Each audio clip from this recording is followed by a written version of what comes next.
You ever wonder how some people seem to just have their money in perfect control? How every dollar is like a trained soldier out there to complete his mission, and he succeeds. Well, in this video, my aim is to enlighten you about the secret of finance, because knowledge is power, and with it, you can orient a successful journey to financial freedom. So without further ado, let's begin.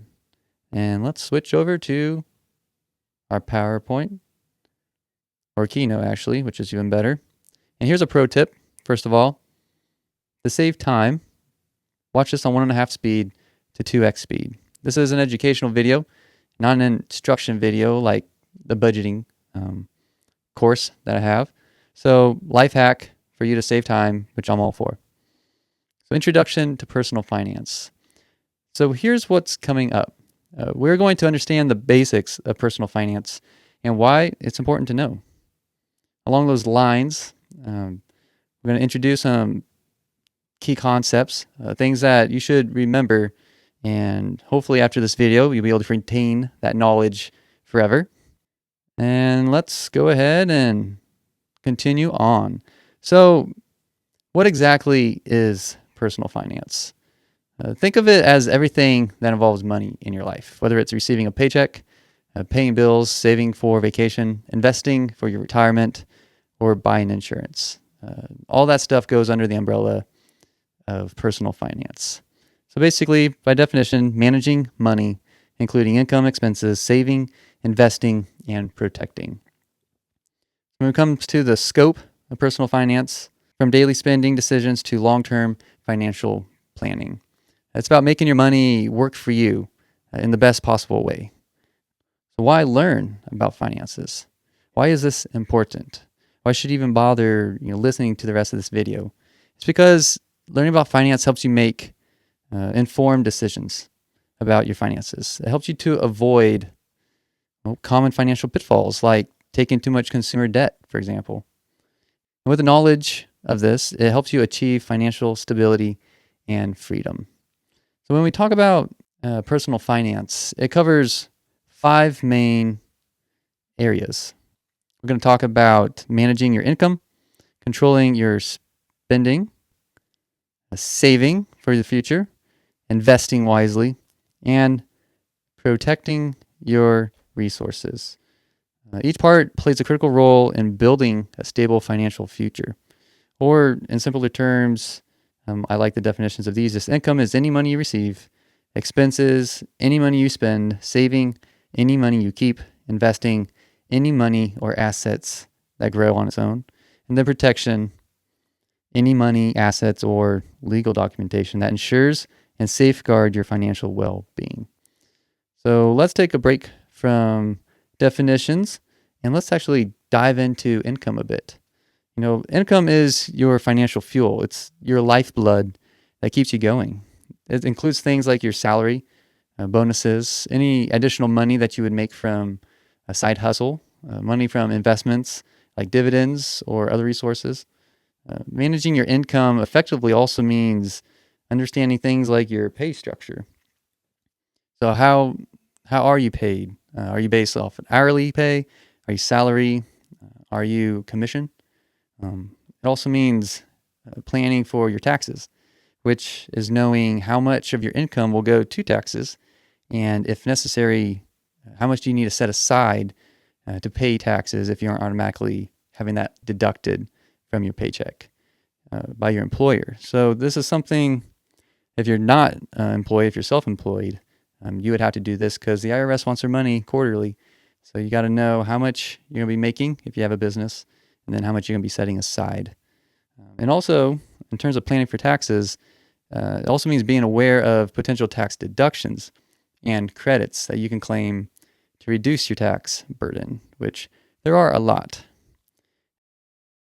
And lastly, managing your income entails finding ways to increase your earnings through whether it's career growth, a side job, or different things like that. For example, if you're an employee of a company, you could see how you can get a raise or a promotion to make you more income. Or if you work, doing your own business, what service or product can you offer in addition to what you're already doing to increase your revenue? This is something that I talk about more in my Kingdom Hustle Academy courses, which you can check out in my classroom section on Skool. But I will put that aside and let's continue talking about spending. Spending is all about how you use the money you earn. Where does it all go? The goal here is to spend wisely on necessities and wants without compromising your financial health. This involves things like budgeting, recognizing the difference between those necessities and wants. For example, let's say buying a generic shirt from Target, because what is clothing other than just to cover you, keep you from being naked, keeping you warm, protected from the elements? So those are a necessity, but a need would be something more expensive like a Lululemon brand or a Louis Vuitton or something like that. We want to cut those things out of our spending if we can't really afford them. It's not necessary. Other things is cutting unnecessary expenses like paying for just one trash can to be taken from your house rather than two. This is something that I had recently done because I hadn't been using two trash cans, and so we just took it down to one. And this saves me $6 a month, which doesn't sound like a lot, but that's $72 a year. $72 a year is half a day or so. Maybe it depends on who you are and where you're at, what you're working. Could be a full day wage. And just by cutting out trash, I could save a full day's wage. And so it's looking for different cuts in your expenses so that you can save more money, which got ahead of my slides. And of course, with spending, you also want to know as you're budgeting what expenses are coming down the line that you might have to put a big chunk up to pay for. And so that will be important, which is why we got to talk about saving money. Saving money is crucial for your financial security because it's about setting aside a portion of your income regularly to handle future expenses. Whether that's you're expecting them or it's an unexpected one, which in that case, you would want an emergency fund for those unexpected ones. Some effective saving strategies include establishing that emergency fund, saving for the big purchases like a house or a vacation, planning for life events like education, having a kid, or big events like retirement. That's the biggest one, really. There are many tools and strategies that you can use to save money. And I can make a video just talking about tons of different ways like that. But for example, you can use apps which help you save money just on your daily purchases. Like Upside is one, Rakuten, or Fetch. Those are three that I use quite often. So it's nice to, if you're just going to get gas, if you're going to buy something online, or if you go through the grocery store, just do your purchases through those apps, scan your receipts, and you get lots of pennies, which add up. You get more than that, but it's nice. There are many, many avenues that you can save money. So some of these avenues, though, are tax saving strategies. Strategies like using an IRA for your retirement, or an HSA, a health savings account for your medical purchases. Because, we all know medical bills are just getting higher and higher in costs for any procedure, any medication. So as we talking about those things, talking about heading to retirement and saving, let's move on to investing. This is where, there we go. This is your opportunity to grow your wealth, which means your money has to earn you more money, essentially. Investing involves putting your money in things like stocks or bonds, investing in real estate, crypto, precious metals, etc. Things like that that can provide you a return, preferably profitable. You never want to lose money. And that's why it's important to also understand, when we talk about investing, your risk tolerance. Understanding risk versus your return.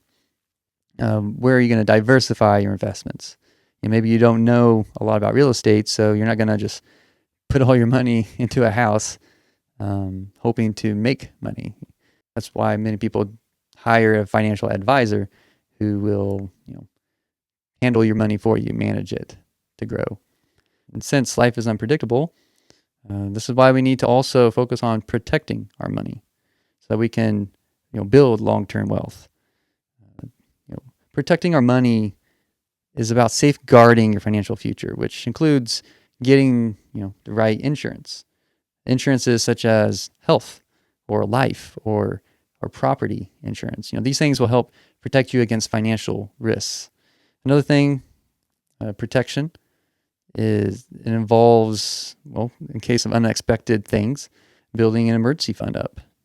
This is probably one of the very first things you do when you're building a budget and you're beginning your financial journey to freedom, is have an emergency fund, at least starting with $1,000. And then we can talk through whether you want to do Dave Ramsey's baby steps, so emergency fund, pay off your debts, build an even bigger emergency fund, and then talk about investing from there. So that is a great safety net. And the next thing for protecting you is having a will, or as you get further down, as you get older, you get more assets and stuff. You can talk about getting a trust, talk to a lawyer or attorney, but everyone can do a will. They're really easy to do. I've done one. You can do them online. It's a great, simple way for your family members, even if you just own a car, they would just know how you want your stuff allocated. God forbid anything happens to you, and then the government takes your stuff because no one knows where it goes. So it's really cheap. You can actually use a company, which is a Dave Ramsey approved company. And if you use my link down below, you can get 20% off the cost of your will. So depending on whether you're going to do a single or a family will, should only cost you $100 to $200. And then you're set. You're all good to go. So I'd recommend do that in the very least. If that's the only thing you got out of this video, get a will, protect your family. And hopefully this video, though, has been useful for you. And you can see how understanding personal finance is important to achieve financial freedom, because, well, it empowers you to make smart decisions, to avoid common pitfalls. Really, that's just the tip of the iceberg, because each of those categories that we just talked about have many, many deeper nuances, methods, and other strategies to them that I'll discuss in later videos in the class. But what's next? What should you be doing now that you are armed with knowledge? It's time to take action. So comment below, what is your biggest challenge in managing your personal finances? And after that, watch my video on budgeting. You can use my online spreadsheet or download the paper version, which I'll provide in the course section down below. Just download it for free. So if you're not part of the community, join that on Skool. And so until next time, take care.